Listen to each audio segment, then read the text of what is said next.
Last Sunday saw the start of the new church year and the start of the rich and ancient 4-week season of Advent. For most people, Advent passes virtually unnoticed, other than perhaps the morning excitement of opening the next door in your Advent calendar to find, surprise, surprise, another tiny piece of chocolate. Though actually I bought one of my daughters an Advent calendar last year that had a different flavoured tea bag behind every door.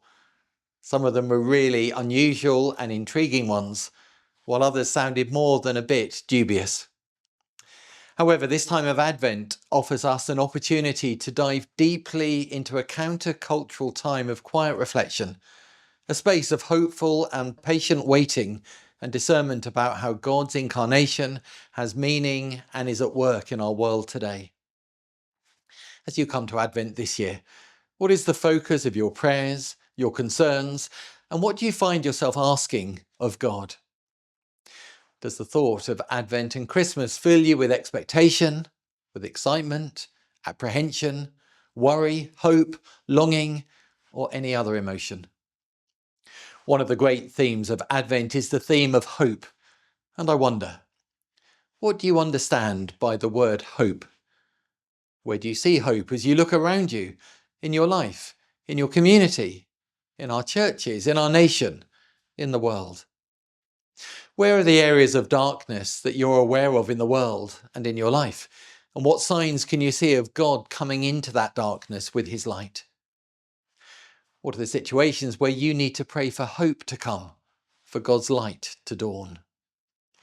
The lectionary readings for our worship each week of this Advent season this year help us to unpack the idea of our entering a season of hope and fulfillment, as we look ahead in growing anticipation to the coming of God's promised Messiah.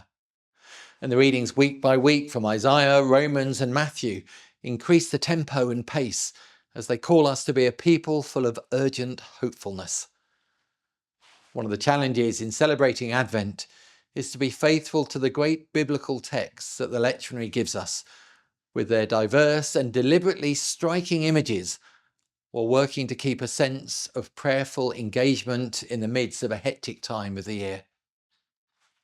The focus of our worship during Advent should reflect both the cosmic dimension of Christ's reign coming in all of its fullness, as we proclaimed 2 weeks ago on Christ the King Sunday, and balance that with the immanence, the closeness of an incarnate God who is as near to us as our next breath. And so as we traverse this holy season in which the secular world around us is so frantic, with strong messages of hope and a call of true awareness and a deepening of faith, hope and love in our lives, in our communities. Throughout the season of Advent, we are given a rich and delightful variety in our set readings. There's a lively and beautiful theological conversation going on between the Old Testament readings, the epistles and the Gospels that develops week after week.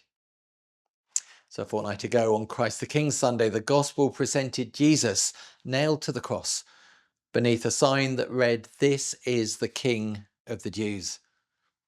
In 3 weeks' time, the Gospel will portray Jesus as a helpless infant, born in an occupied country, in that cradle in Bethlehem. And Advent is a complex season in which Scripture offers a number of various understandings of Jesus and of the reign that he proclaimed is at hand and is still coming. Each Sunday through Advent in the Old Testament readings, God speaks to Israel through the prophet Isaiah, promising and eventually celebrating a radically new reign of justice, joy and renewal.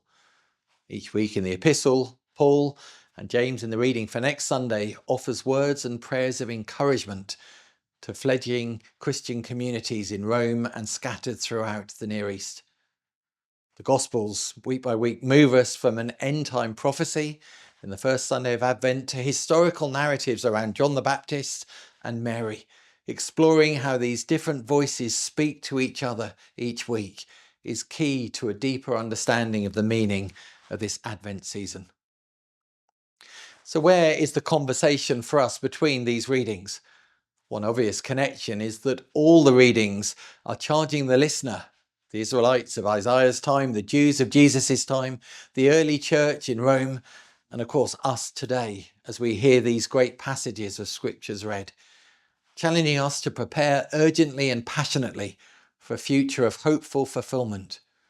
We, along with the Israelites, the Jews, with John at the Jordan River, and the persecuted Christians in Rome, are the listeners. This is a message for us, a message of urgent hopefulness here and now. A proper preparation through this season of Advent will equip us for a proper celebration for the whole season of Christmas which follows.